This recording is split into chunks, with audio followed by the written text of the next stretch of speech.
Here's an interesting topic. What do you think about legalizing drug use or decriminalizing? Gosh.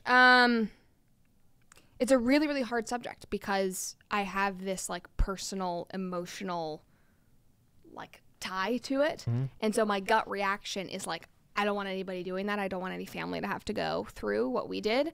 But I also kind of look at it philosophically. It's like, it's not my job to tell you what to put in your body. We already know that, you know, drinking is a toxin and that's legal, and people, you know, drive drunk and that happens. And so, you know, drugs are not healthy for us in, you know, most senses. It shouldn't be my job to tell you, to dictate what you put in your body. But I also think that so many drugs are just not studied well enough. We just don't really know the long-term impacts, especially on young people. So I don't really know if I have a firm answer. For hard drugs, I'm not in favor of it. I think it's just, there's too much that's unknown. I think it's incredibly dangerous for people, and purely because of and maybe that's, you know, philosophically inconsistent. I try to stay really consistent, but I think I can be clouded by the fact that I have seen with my brother and with the people that he was on the street. And I mean, it can destroy you. Yeah. And we have no idea. Yeah. See, part of me feels like if a lot of these were legalized, or at least decriminalized to a certain extent, that you wouldn't have drugs laced with fentanyl and all these other randoms that could probably do more damage than if that person went like, hey, here's a trusted source. I'm going to do it anyway. Yeah. At least I could go through this avenue. We could regulate it to a certain extent. We could tax it. And I think that was my kind of where I started with all of this, and I thought that. And then one thing that kind of threw me for a loop is looking at California after they legalized weed, is that now it is so heavily regulated and taxed that illegal, you know, marijuana growth and selling is popped back up again because it got so expensive. And the labor laws are terrible. People are dying. Like it's like. But my thought is on that is that they only issued so many licenses. Yeah. And so it was like this lottery system, and whoever didn't get a license, like, well, I'm just gonna do it anyway. Yeah. And I think it was a terrible system to begin with. Yeah.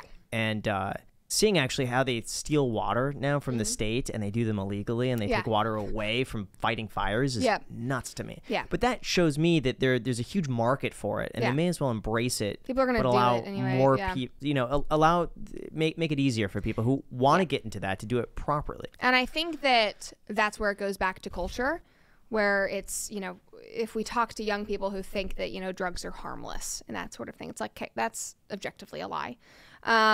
And maybe in some cases, you know, it's fine. But I do think if we are able to have the tough conversations of saying, you know, this is not like a easy fix all, you can't take this to cope and fix everything. You know, there are drawbacks to it, just like with drinking, all of that. I think, you know, at least in my generation, I see that people have just gotten, in my opinion, way too comfortable with it. And I think that is difficult for me. And so I think that's why I would focus more on changing the culture around it, of, you know, being more responsible if you're going to be. Because either way, when the government gets involved, it's going to be screwy regardless. There's never going to be a perfect situation. Nobody's ever going to be happy. There's always going to be fault. The government's going to tax something too much, regulate it not enough, whatever. And so the only thing that I can do as a person in my situation is tell, you know, my family story, share my opinion about it, and maybe keep some kid from doing something that's like totally irresponsible, I guess. Well, that's why I think good role models, especially online, are really important. I liked, actually, we met a while ago with the Stradman, and he's like, no alcohol, no caffeine, no nothing. I'm just like working. I'm having a great time. You don't have to do this either. Even Danny Duncan is very much against everything. And I think when he has an audience of millions of people who watch every single video, that goes a long way. Like, I guarantee some 14-year-old kid is going to... You can't expect kids to have these role models in the same way that you can't expect a family unit to provide all of the reasonable values. Everyone looks up to somebody, though. Yeah, but just because they look up to somebody doesn't mean that it's a good idol. You could have a false idol, you know? And I think that it's a tough conundrum that I've always deliberated in my head. It's like, okay, when should the government step in to take care of people? Because in my opinion, like, I have a pretty anti-drug, just like philosophy in general. But at the same time, like, similarly to you, it's like you want people to be able to make the choice that they want to make and have freedom. So I feel like for drug use specifically, I don't think drugs should be legalized. I think they're incredibly dangerous. No, really, Jack. I think they're incredibly dangerous. And I think it is so hard for me because I like to stay philosophically consistent. But at the same time, I think that some people just can't make the right decisions for themselves, and doing drugs I won't say objectively. I will not say objectively, but I think it is a terrible, terrible decision. Yeah. people have addictive personalities, and they'll make bad decisions, and it goes you can go down a rabbit hole and screw yourself over, and everybody that cares about you too. Where do you draw the line? At what drug? Weed. Let's start there. Well, okay, with weed, for like I have friends that have battled with autoimmune diseases and cancer and that sort of thing. If it is like medically, like for people going through chemo, if you are given like a medical cannabis thing and it's gonna help you through chemo, I've seen that be beneficial for people. It's like, okay, I think that's different than like recreational use.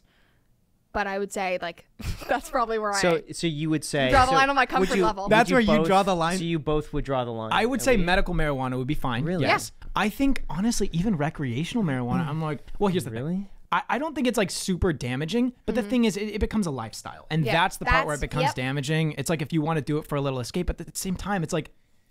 I think it's like a weapon. I think you know what I mean. It could be used. The thing that like really, but okay. From my perspective, they're happy. They don't fight each other. They're not like really getting in trouble. Well, I see it largely as something harmless, and you could argue maybe it's a gateway to other things. I don't know. I would say like medically, I don't see it as harmless with what is coming out about how it changes your brain chemistry with heart stuff. Smoking weed can be detrimental for people who have like that's one of the reasons why I never was going to do it, because my family has this history of cardiac arrest. There are links there, especially with young people. And if you are smoking pot before your brain is fully developed, it's like we just don't have those studies because drugs have not been legalized. They really have not been studied, and we have not had the generational period to see what happens to the kids that have spent their entire teen years, college years smoking pot. What happens to them in 50 years? We just don't know, and that's like a risk that I'm not willing to take. Well, don't we know what happens 50 years later? I feel like a lot of adults I would like say 50 I to guess 70 in the 70s have and that been sort of thing. But again, I think that the drugs now are so different.